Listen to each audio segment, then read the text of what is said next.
Welcome to Story of Jesus. We live-stream Catholic Daily Mass today. We attend the Holy Mass on Saturday, 28 September 2024. Saturday of week 25 in ordinary time. Open our heart, O Lord, to accept the words of your Son.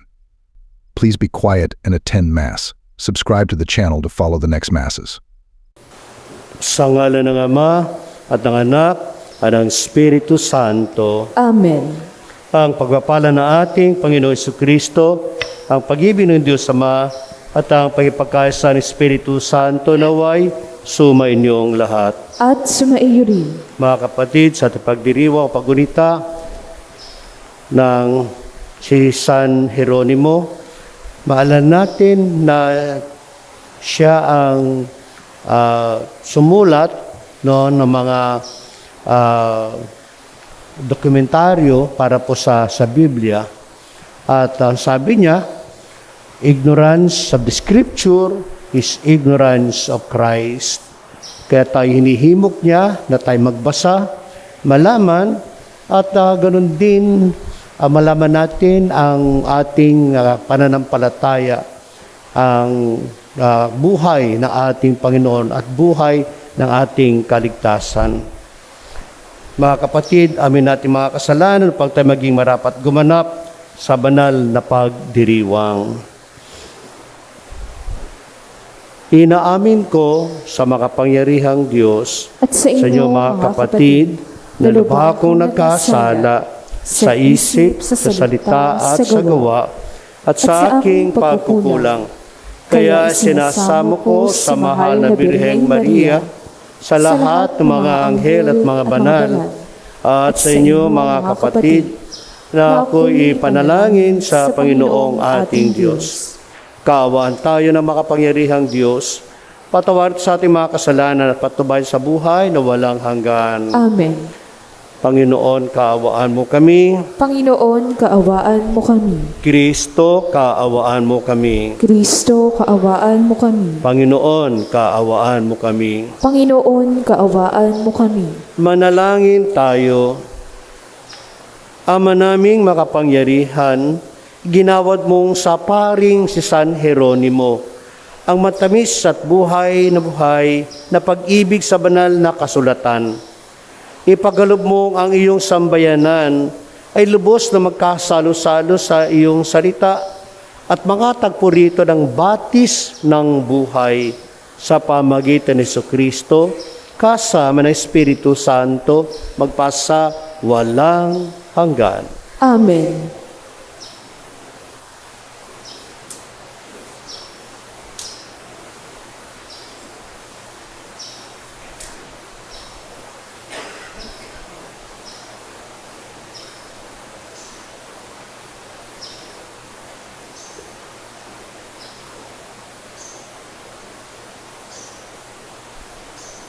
Pagbasa mula sa aklat ni Propeta Zacarias. Muli akong tumingin at may nakita akong isang lalaking may dalang panukat. Tinanong ko ito, "Saan kayo pupunta?" "Susukatin ko ang luwang at haba ng Jerusalem," sagot niya. Walang ano-ano, lumakad ang anghel na kausap ko at sinalubong siya ng isa pang anghel. Sinabi nito sa kanya, "Dali ka, sabihin mo sa binatang may dalang panukat na ang Jerusalem ay titirhan ng maraming tao at hayop. Hindi na ito papadiran pagkat ang Panginoon ang magiging bakod na apoy ng Jerusalem at ang kaningningan niya'y lulukob sa buong lungsod." Sinabi pa ng Panginoon, "Umawit ka sa kagalakan, bayan ng Sion, pagkat maninirahan na ako sa piling mo." Sa araw na yaon, maraming bansa ang sama-samang magpupuri sa Panginoon at pasasakop sa Kanya. Ang salita ng Diyos. Salamat sa Diyos. Pumapatnubay na Diyos ay pastol na kumukupkup. Pumapatnubay na Diyos ay pastol na kumukupkup. Ang mga bansa, pakinggan ninyo ang sabi ng puon at ipahayag ninyo sa malalayong lupain. Pinapangalat ko ang mga anak ni Israel, ngunit sila'y muli kong titipunin at aalagaan, gaya ng pagbabantay ng isang pastol sa kanyang mga tupa. Pumapatnubay na Diyos ay pastol na kumukup ko. Sapagkat tinibos ng puon si Jacob at pinalaya sa kapangyarihan ng kaaway na lubhang makapangyarihan at malakas. Aakyat silang nagsisigawan sa tuwa patungo sa bundok ng Sion, tigib ng kaligayahan dahil sa mga pagpapala ng puon. Pumapatnubay na Diyos ay pastol na kumukup ko. Kung magkagayon, sasayaw sa katuwaan ang mga dalaga, makikigalak pati mga binata't matatanda. Ang kanilang dalamhati ay magiging tuwa, papalitan ko ng kagalakan ang kanilang kalungkutan. Pumapatnubay na Diyos ay pastol na kumukup ko.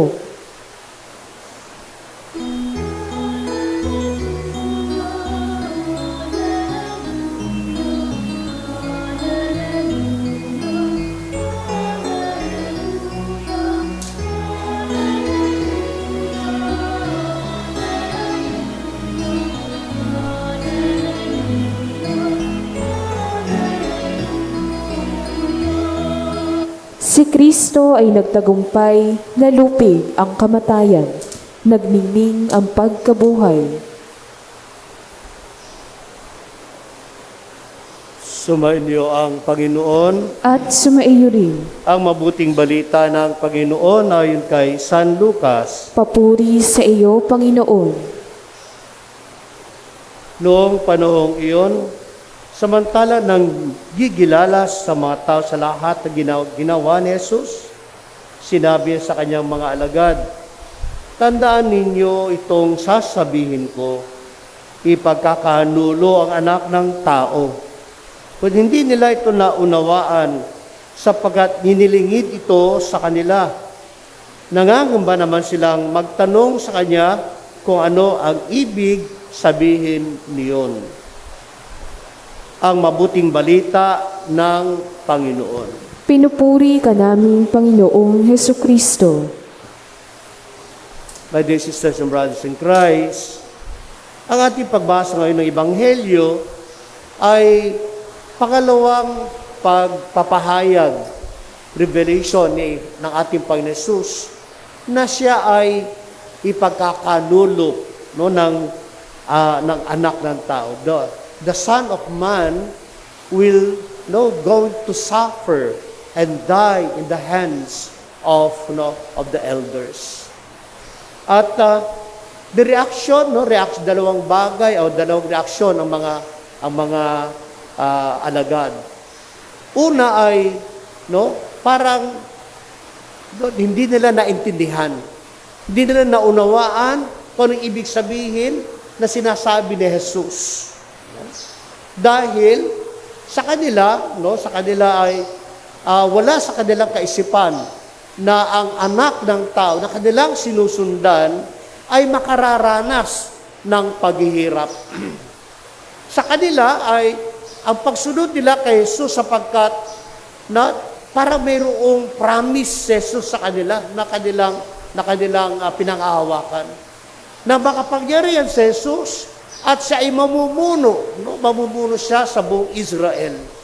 At kapag siya namuno na, he becomes the leader of Israel, sila naman ay, siyempre, kung ikaw'y alagad, magkakaroon ka ng mga posisyon. Ibig sabihin yan, magkakaroon sila ng kapangyarihan. Yun ang parang nasa kanilang isipan. Hindi nila maunawaan. They could not accept that the Son of Man will go to suffer. Pero sa kanila, Jesus will go to reign and deliver Israel. Pangalawa, my sisters and brothers, ay yung ayaw nilang tanggapin na ang anak ng tao will go to suffer. At para bang it is foreign. It's foreign in their minds. No? God will going to suffer. Jesus, a great prophet, will go to suffer. Ayaw nila. No? Kaya, but this is brothers, sa ating buhay din, ganyan tayo, no? The truth of suffering. Ayaw natin na tayo ay maghirap. Pero sa katotohanan ay, when we expose ourselves to suffering, mas maganda ang kalalabasan nito. Sabi ni Thomas Merton, the more you try to avoid suffering, the more you suffer. Because smaller and more insignificant things begin to torture you in proportion to your fear of being hurt. Okay? So, the one who does most to avoid sufferings is in the end the one who suffers most. But this is, brothers, para bang we are confronted, no? Na tayo ay may sakit. Ano po? No? Marami ngayon sa atin, denial. Ikaw masakit ang ulo, nahihilo ka. Sabi mo, siguro may sakit ka. Sabi, wala akong sakit. No? Maya-maya, no? Ikaw ay bumagsak na lang. No? What happened? No? Kasi, ikaw may high blood. No, palagi kang kain ng karne. Nagpupuyat ka pa. Ayan. Or, masakit ang ngipin mo, no? Sabi nila, you go to the dentist, pabunot mo na lang yan. Hindi, ayoko. The more that you letting ang iyong bulok ng ngipin, the more that you go to suffer, di ba? Pag pinatanggal mo rin, bulok ng ngipin mo, di wala na. Ikaw lang pala natatakot sa injection. Napakalit injection ng dentista. No? My dear sisters and brothers, maganda po natin pagnilaya. No? Una, ay tagapin natin na ang anak ng tao ay tunay na nagpakahirap siya, namatay siya para sa ating kaligtasan. Pangalawa, tayo naman ay tagapin natin, huwag nating iwasan ang mga paghihirap at mga sakit sa buhay natin. Harapin natin, yakapin natin ito, sapagkat ito'y daan upang tayo maligtas, daan upang tayo magkaroon ng kapayapaan. Amen.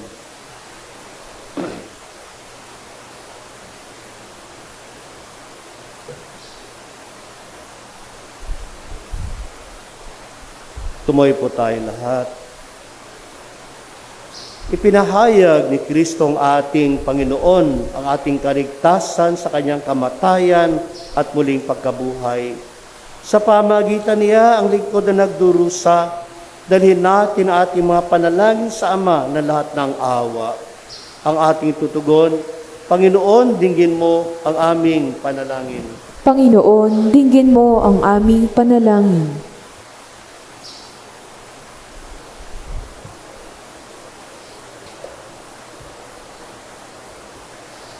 Ang mga pinuno ng simbahan naway magpakita ng maliwanag na pangarap na may masigasig at matatag sa gitna ng magulong mundong ating ginagalawan. Manalangin tayo sa Panginoon. Panginoon, dinggin mo ang aming panalangin. Ang kapayapaan at pagkakasunduan naway mamayani sa samahan ng mga bansa at lahat ng tao sa daigdig. Manalangin tayo sa Panginoon. Panginoon, dinggin mo ang aming panalangin.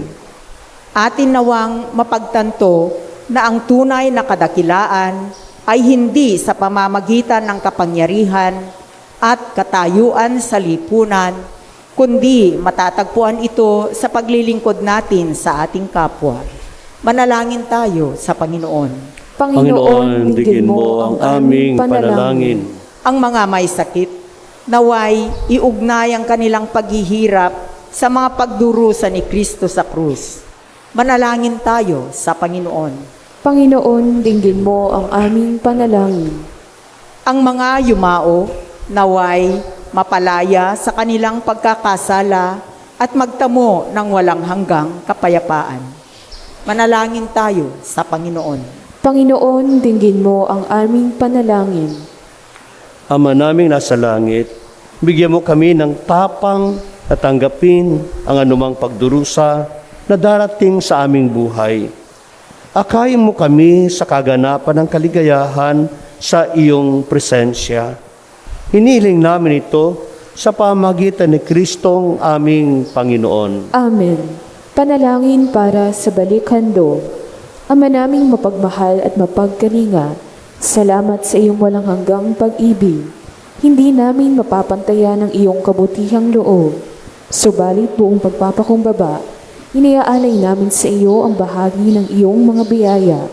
Tanggapin mo po ang aming handog upang maging kasangkapan kami sa pagtulong sa aming kapwa at sa pagpapalaganap ng iyong kaharian dito sa lupa, kasama ni Maria na aming ina at ni Jesus na aming Panginoon.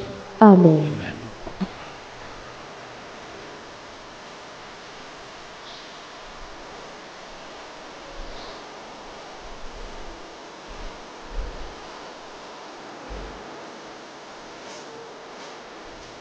Listen, this perfect excellence, come present by you.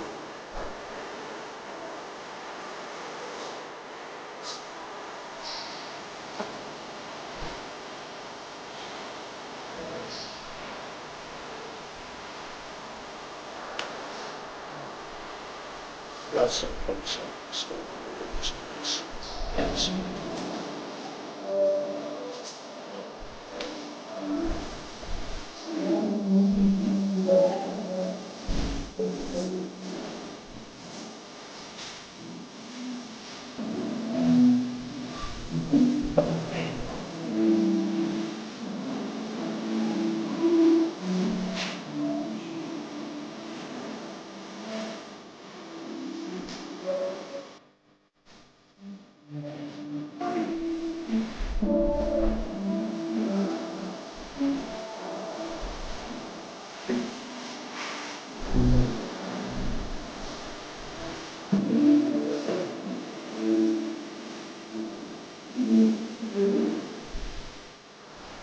Manalangin mga kapatid, upang paghahay natin ay kalugdan ng Diyos sa mga makapangyarihan. Tanggapin nawa ng Panginoon itong paghahain sa iyong mga kamay, sa kapurihan niya at karangalan sa ating kapakinabangan at sa buong sambayanan niyang banal. Ama naming lumikha, ipagkaloob mong sa pagsasalob namin sa iyong salita. Alinsunod sa pinamalat sa San Jeronimong halimbawa, kami naway masiglang makapaghain na kinalulugod mong handog para sa kaligtasan namin. Sa pamagitan ni Jesucristo, kasama ng Espiritu Santo, magpasawalang hanggan. Amen. Sumainyo ang Panginoon. At sumaiyo rin. Itaas sa Diyos ang inyong puso at diwa. Itinaas na namin sa Panginoon. Pasalamatan natin ang Panginoong ating Diyos. Marapat na siya ay pasalamatan. Ama naming makapangyarihan, tunay nga marapat na ikaw ay aming pasalamatan. Ikaw ay nagniningning sa piling ng mga banal na kinarangal mo sa kanilang kabutihan. Ibinibigay mo silang huwaran namin araw-araw at katuwang sa pagsamba sa iyong kamahalan. Sa pamagitan ng anak mong si Jesucristo, kami nalilingid ng mga banal na tao. Sila'y mga saksi na ang pananalig sa iyo ay magaganap namin sa ikararangal mo. Kaya kaysa ng mga anghel, nagsisiawit ng papuri sa iyo, nang walang humpay sa kalangitan, kami nagbubunyi sa iyong kadakilaan. Santo, Santo, Santo, Panginoong Diyos na makapangyarihan, napupuno ang langit at lupa ng kaluwalhatian mo, o sana sa kaitaasan. Pinagpala ang naparirito sa ngala ng Panginoon, o sana sa kaitaasan. Ama naming banal, ikaw ang bukal ng tanang kabanalan, kahit sa pamagitan ng iyong Espiritu, gawin mong banal ang kaloob na ito, upang para sa amin maging katawan at dugo ng aming Panginoong Hesukristo. Bago niya pinagtiis ang kusang loob na maging handog, hinawakan niya ang tinapay, pinasalamatan kaniya, pinaghati-hati niya iyon. Iniabot sa kanya malagad at sinabi, "Tanggapin niyo lahat ito at kanin, ito ang aking katawan na ihahandog para sa inyo."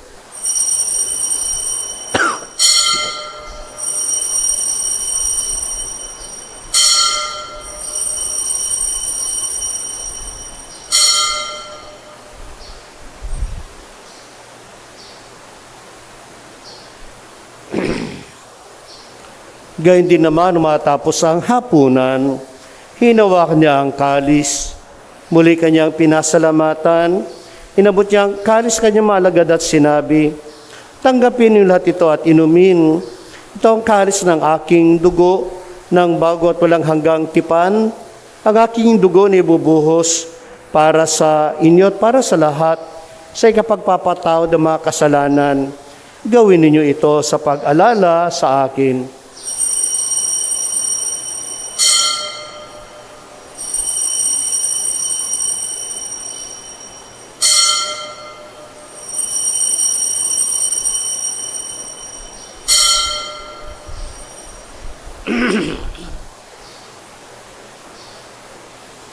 Ipagbunyi natin ang misteryo ng pananampalataya. Si Kristo'y namatay, si Kristo'y nabuhay, si Kristo'y babalik sa wakas ng panahon. Ama, ginagawa namin ngayon ang pag-alala sa pagkamatay at muling pagkabuhay ng iyong anak.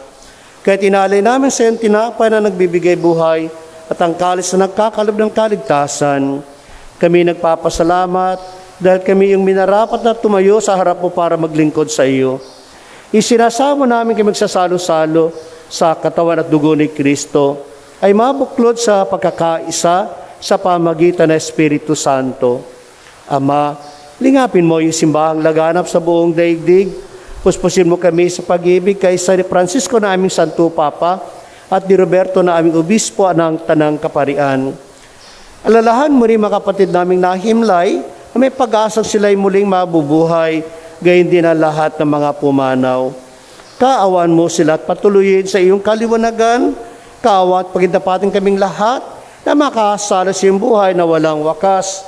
Kaysa naman na Birheng Maria na ina ng Diyos, kaysa ni San Jose na kanyang esposo, kaysa ng mga apostol at lahat ng mga banal, lalong na si San Jeronimo at San Padre Pio, na namuhay dito sa daigdig ng kalugod-lugod sa iyo. May pagdiwang nawa namin ang pagpupuri sa kararangal mo sa pamagitan yung anak na aming Panginoong Hesu Kristo.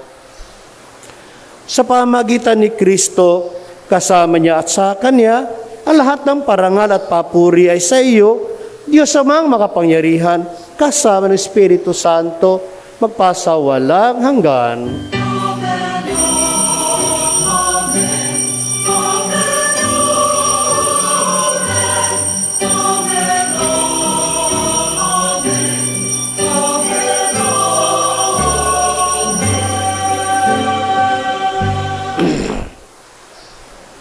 Sa tagubil mga nakagagaling na utos sa turo ni Jesus na Panginoon natin at Diyos, ipahayag natin na lakas loob.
Hiniling namin kami adya sa lahat ng masama, pagkalooban ng kapayapaan araw-araw, iligtas sa kasalanan at ilayo sa lahat ng kapahamakan.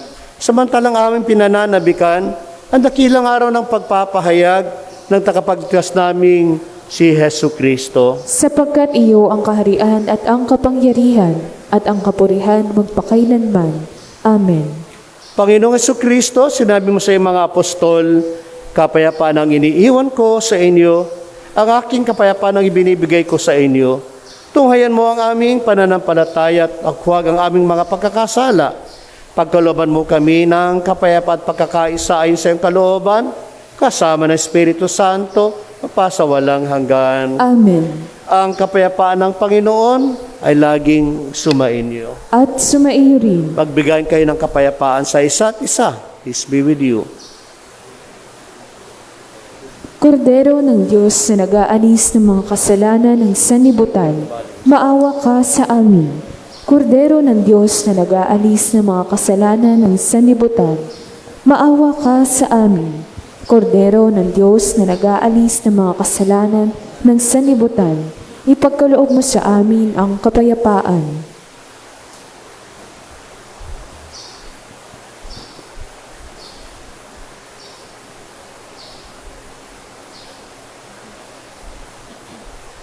Ito ang kordero ng Diyos.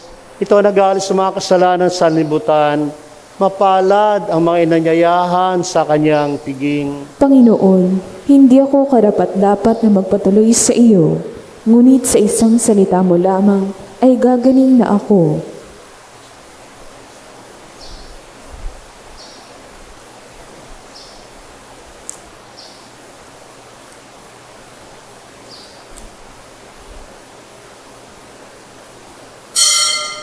Espiritual na komunyon. Mahal kong Jesus, nananampalataya akong ikaw ay nasa kabanal-banalang sakramento. Minamahal kita sa lahat at nagnanais akong tanggapin ka sa aking kaluluwa. Bagamat hindi kita matatanggap bilang isang sakramento sa ngayon, naway bumisita at manatili ka sa aking puso. Niyayakap ko ang iyong presensya at nakikipagkaisa ang buong pagkatao ko sa iyo. Huwag mo sanang hayaang mawaglit ako sa iyong piling. Amen.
Manalangin tayo. Ama naming mapagmahal, ang banal na pakikinabang namin sa paggunita kay San Jeronimo ay magbugsod nawa upang unawain namin ang mga sinusunod naming banal mong pahayag at sa pagsunod namin ay makamtan ang buhay na walang wakas sa pamagitan ng Jesucristo kasama ng Espiritu Santo magpasawalang hanggan. Amen. Lumuhod po ang lahat para sa panalangin sa pagpapatayo ng St. Agnes Parish Formation Center. Mapagpalang Diyos, pinupuri at pinasasalamatan ka namin sa walang hanggang pag-ibig mo sa amin. Binahaginan mo kami ng biyaya ng pagkapari at ng tungkuling maipalaganap ang mabuting balita ng kaligtasan. Buong pagpapakumbaba hinihiling namin, Panginoon, na loobin mong maitatag namin ang St. Agnes Parish Formation Center, kung saan buong puso naming maibabahagi ang iyong mga turo at aral sa pamamagitan ng iyong gabay. Maging daluyan nawa ito ng makatuwirang paghubog sa aming sambayanan upang mamuhay kami ng naayon sa iyong banal na kalooban. Hinihiling namin ito sa ngalan ni Jesus na aming Panginoon at ni Maria na aming Ina. Amen. Tumayo na po ang lahat. Sumainyo ang Panginoon At sumaiyo rin. at pagpalain kayo ng makapangyarihang Diyos Ama at Anak at ang Espiritu Santo. Amen. Tapos sa ating banal na pagdiriwang, taglayin niyo sa iyong puso ang kapayapaan ni Kristo. Salamat sa Diyos.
Thanks for joining the Holy Mass today. Please like, subscribe for more. See you later.